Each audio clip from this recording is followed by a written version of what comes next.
Film की शुरुआत में हमें दिखाया जाता है कि पृथ्वी पर मिमिक्स नाम के एलियंस का हमला हो चुका है। ये एलियंस तेज, ताकतवर और खतरनाक है। इंसान उनसे लड़ने की पूरी कोशिश कर रहे हैं, लेकिन हर जंग में हारते जा रहे हैं। दुनिया तबाही के कगार पर खड़ी है और समय तेजी से खत्म हो रहा है। शहर तबाह हो चुके हैं और हालात बेहद खराब हो चुके हैं। इस खतरे से निपटने के लिए दुनिया की सभी आर्मी एक साथ मिलकर ऑपरेशन डाउनफॉल की प्लानिंग करती है। इंसानों ने एक हाईटेक स्केलेटन आर्मर सूट तैयार किया है, जिसे एंजल ऑफ वर्डन कहा जाता है। इस सूट की मदद से पिछली लड़ाई में इंसानों ने वर्डन में मिमिक्स को हराने में सफलता पाई थी। अब सभी आर्मी इस सूट की ताकत के सहारे एलियंस पर एक निर्णायक हमला करने के लिए तैयार है। इस बीच हमें मेजर केज से मिलवाया जाता है, जो एक पब्लिक अफेयर्स ऑफिसर है। वह लंदन में एक कर्नल से मिलने जाता है, जहां उसे बताया जाता है कि उसे भी इस मिशन में शामिल होना होगा। यह सुनकर केज हैरान रह जाता है, क्योंकि उसने कभी भी लड़ाई की ट्रेनिंग नहीं ली है। वह कर्नल को समझाने की कोशिश करता है कि वह एक अधिकारी है और उसे जंग में नहीं भेजा जा सकता, लेकिन कर्नल उसकी बात नहीं मानता। जब केज वहां से जाने लगता है तो कर्नल अपने गार्ड्स को उसे गिरफ्तार करने का आदेश दे देता है। केज भागने की कोशिश करता है, लेकिन उसे इलेक्ट्रिक शॉक देकर बेहोश कर दिया जाता है। अगली सुबह एक ऑफिसर केज को लात मारकर उठाता है। जब केज अपनी आंखें खोलता है तो खुद को एक मिलिट्री बेस पर पाता है, जहां दुनिया भर के सैनिक ऑपरेशन डाउनफॉल के लिए तैयार हो रहे होते हैं। केज घबराकर ऑफिसर को बताने की कोशिश करता है कि वह कोई सैनिक नहीं है, लेकिन उसकी कोई बात नहीं सुनी जाती। दरअसल कर्नल ने उसके साथ एक चिट्ठी भी भेजी होती है, जिसमें लिखा होता है कि केज एक भगोड़ा है और वह यहां से निकलने के लिए किसी भी हद तक जा सकता है। अब केज को जबरदस्ती सैनिकों के एक ग्रुप के साथ शामिल कर दिया जाता है। ऑफिसर अपने सैनिकों को हिदायत देता है कि अगर केज भागने की कोशिश करे तो उसे छोड़ा नहीं जाएगा। अगली सुबह सभी सैनिक अपने हाईटेक स्केलेटन सूट पहनकर युद्ध के लिए तैयार होते हैं, लेकिन केज के लिए यह सब नया होता है। उसे न तो सूट चलाना आता है और न ही वह हथियारों का सही इस्तेमाल कर पाता है। वह अपने साथियों से सूट चलाने का तरीका पूछता है, लेकिन वे उसका मजाक उड़ाते हुए कहते हैं कि उसे खुद ही सीखना होगा। जब ये सभी सैनिक युद्ध के मैदान में उतरते हैं तो मिमिक्स उनके एयरक्राफ्ट पर हमला कर देते हैं। हर तरफ अफरा तफरी मच जाती है और सभी सैनिक पैराशूट से नीचे कूद जाते हैं। नीचे पहुंचते ही मिमिक्स सैनिकों को बेरहमी से मारना शुरू कर देते हैं। केज के सामने भी एक मिमिक आ जाता है, लेकिन वह उस पर गोली नहीं चला पाता, क्योंकि उसे अपने सूट की सेफ्टी अनलॉक करना नहीं आता। जैसे ही मिमिक उस पर हमला करने वाला होता है, अचानक उसके सूट की सेफ्टी अनलॉक हो जाती है और वह मिमिक को मार गिराता है। यह देखकर केज बेहद खुश होता है, क्योंकि यह उसकी पहली जीत होती है। लेकिन उसकी खुशी ज्यादा देर तक नहीं टिकती। एक और मिमिक, जो बाकी मिमिक्स से बड़ा और ज्यादा खतरनाक होता है, उसकी तरफ तेजी से बढ़ता है। केज अपनी जान बचाने के लिए पास पड़ा एक ग्रेनेड उठाकर फेंक देता है, जिससे वह मिमिक मर जाता। लेकिन उसी ब्लास्ट में केज भी मारा जाता है। अगले ही पल केज की आंखें खुलती हैं और वह फिर से खुद को उसी मिलिट्री बेस पर पाता है। वही ऑफिसर उसे लात मारकर उठाता है और सब कुछ ठीक वैसे ही हो रहा होता है जैसे एक दिन पहले हुआ था। केज को समझ नहीं आता कि यह क्या हो रहा है। क्या यह कोई सपना था या वह किसी टाइम लूप में फंस चुका है? अब अगली सुबह फिर से सभी सैनिक युद्ध के मैदान की ओर बढ़ते हैं। यहां की जंग हर दिन वैसे ही दोबारा हो रही थी जैसी पहले हुई थी। जो लोग पहले मरे थे वो फिर से मर रहे थे। केज भी हर बार मिमिक्स से लड़ते हुए मारा जाता और उसकी आंखें उसी जगह खुल जाती जहां ऑफिसर ने उसे पहले लात मारकर जगाया था। इस बार केज ऑफिसर को सब समझाने की कोशिश करता कि उसके साथ कुछ अजीब हो रहा है, लेकिन ऑफिसर उसकी किसी बात पर यकीन नहीं करता और उसे दोबारा जंग के मैदान में भेज देता। अब केज को पता होता है कि कौन, कब और कैसे मरेगा। वह अपने साथियों को बचाने की पूरी कोशिश करता, लेकिन मिमिक्स की तादाद इतनी ज्यादा होती कि आखिरकार उसकी फिर से मौत हो जाती। हर बार मरने के बाद केज फिर से वहीं जागता और उसे पूरी जंग पहले से ही याद होती। इस बार वे और बेहतर तरीके से दुश्मनों से लड़ता है। इसी दौरान एक जबरदस्त सोल्जर भी इस लड़ाई में होती है, सार्जेंट रीटा, जिसे एंजल ऑफ वर्डन कहा जाता है। पिछले युद्ध में उसने ढेरों मिमिक्स को मारा था और इंसानों की जीत में उसका बड़ा हाथ था। केज रीटा को हर बार मरते देखता है और उसे बचाने की कोशिश करता है। अब जब केज को पहले से सब कुछ पता होता है तो वह आसानी से दुश्मनों का सफाया कर रहा होता है। यह देखकर रीटा हैरान रह जाती है और केज से कहती है, जब अगली बार तुम जागोगे तो मुझे ढूंढकर मेरे पास आना। इसके बाद दोनों एक बार फिर मारे जाते हैं और केज फिर उसी जगह जागता है। अब वह ऑफिसर की नजरों से बचते हुए किसी तरह रीटा तक पहुंचने की कोशिश करता है। आखिरकार जब वह रीटा से मिलता है और उसे बताता है कि उसने जंग के दौरान क्या कहा था, तो रीटा चौंक जाती है। वह केज को एक साइंटिस्ट के पास ले जाती है जो मिमिक्स पर रिसर्च कर रहा होता है। केज उलझन में पड़ जाता है और साइंटिस्ट से पूछता है, आखिर मेरे साथ हो क्या रहा है? साइंटिस्ट समझाता है कि मिमिक्स अलग अलग एलियंस नहीं है, बल्कि यह सब एक ही बड़े जीव का हिस्सा है। वह बताता है कि जिस अनोखे एलियन को केज ने सबसे पहले मारा था, वह एक अल्फा था। ये अल्फा बहुत रेयर होते हैं, लगभग 60,000 मिमिक्स में से सिर्फ एक। इन सभी एलियंस का एक दिमाग होता है जिसे ओमेगा कहा जाता है। ओमेगा में इतनी ताकत होती है कि वह पूरे दिन को दोबारा शुरू कर सकता है। जब भी कोई अल्फा मरता है, उसका सिग्नल सीधे ओमेगा तक जाता है और ओमेगा दिन को रीसेट कर देता है, ताकि एलियंस को पहले से पता हो कि इंसान अगली बार क्या करने वाले हैं। साइंटिस्ट बताता है, जब तुमने अल्फा को मारा था तब उसका खून तुम्हारे ऊपर गिरा था, इसी वजह से तुम भी ओमेगा से जुड़ गए। अब जब भी तुम मरते हो, ओमेगा को लगता है कि एक अल्फा मरा है और वह दिन को दोबारा से शुरू कर देता है। केज हैरान रह जाता है और पूछता है, तुम्हें यह सब कैसे पता? रीटा जवाब देती है, क्योंकि यह सब पहले मेरे साथ भी हो चुका है। उसने भी एक अल्फा को मारा था, इसलिए उसे भी दिन को दोबारा जीने की ताकत मिली थी। लेकिन जब किसी कारण से उसने ये शक्ति खो दी, तो वह फिर से मरने लगी। रीटा यह भी बताती है कि पिछली बार जब इंसानों ने वर्डन की जंग जीती थी, तो असल में ओमेगा ने जानबूझकर इंसानों को जीतने दिया था, ताकि वे ऑपरेशन डाउनफॉल करें। इंसानों को लगता है कि इस ऑपरेशन से वे एलियंस को खत्म कर देंगे, लेकिन असल में यह एक जाल था जिससे इंसानों का खात्मा हो जाता।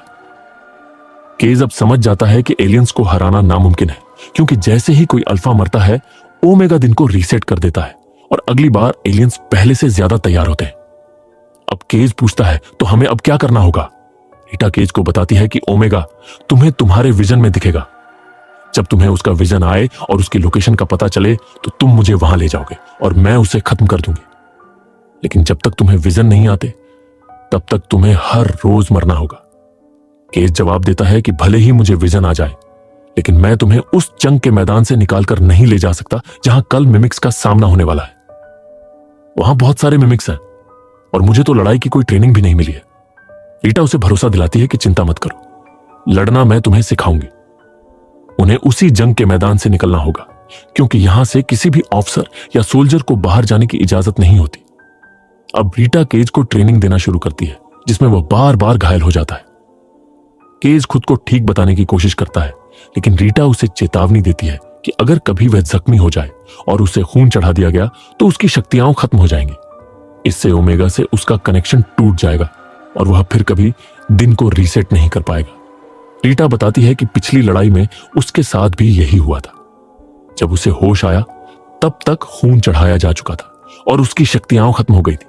ट्रेनिंग के दौरान केज कई बार घायल होता है और हर बार रीटा उसे मार देती है, ताकि वह फिर से शुरू कर सके। फिर एक दिन उसे विजन आ जाते हैं और वह देख लेता है कि ओमेगा कहां पर है। अब उनके पास ओमेगा की लोकेशन है, लेकिन सबसे बड़ा चैलेंज है जंग के मैदान से निकलना। वे कई बार कोशिश करते हैं, लेकिन हर बार रीटा की मौत हो जाती है, जिससे केज को खुद को मारना पड़ता है। महीनों से साथ रहने के कारण केज को रीटा से प्यार हो जाता है, लेकिन रीटा के पास पिछली यादें नहीं होती, इसलिए उसके मन में केज के लिए कोई फीलिंग्स नहीं होती। आखिरकार एक दिन केज रीटा को वहां से निकालने में कामयाब हो जाता है। वे लगातार आगे बढ़ते हैं, लेकिन रास्ते में उनकी गाड़ी का पेट्रोल खत्म हो जाता है और उनके सूट की बैटरी भी डाउन हो जाती है। पैदल चलते हुए वे एक घर तक पहुंचते हैं, जहां एक हेलीकॉप्टर खड़ा होता है, लेकिन उसकी चाबी वहां नहीं होती।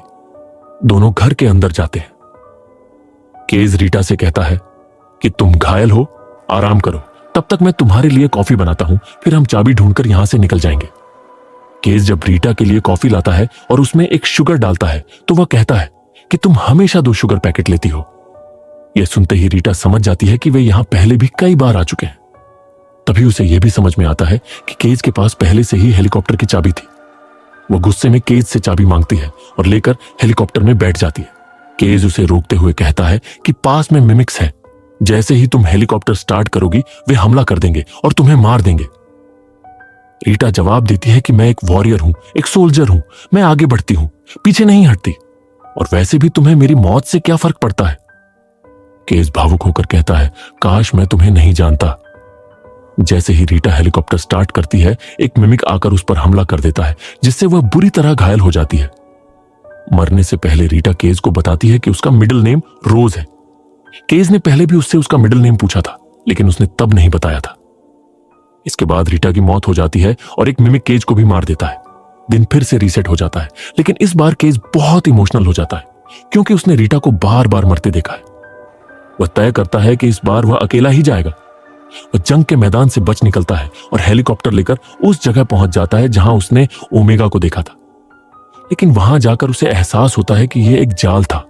यहां ओमेगा नहीं, बल्कि एक अल्फा मिमिक है, जो उसे मारना नहीं चाहता, बल्कि उसका खून बहाना चाहता है ताकि उसकी शक्तियां खत्म हो जाएं। इससे पहले कि अल्फा उसका खून बहा पाता, केज खुद को पानी में डुबोकर मार देता। जैसे ही दिन रीसेट होता है, केज तुरंत रीटा और एक वैज्ञानिक के पास जाता है और उन्हें सब कुछ बताता है। वह कहता है कि जो विजन मुझे आया था वह एक जाल था।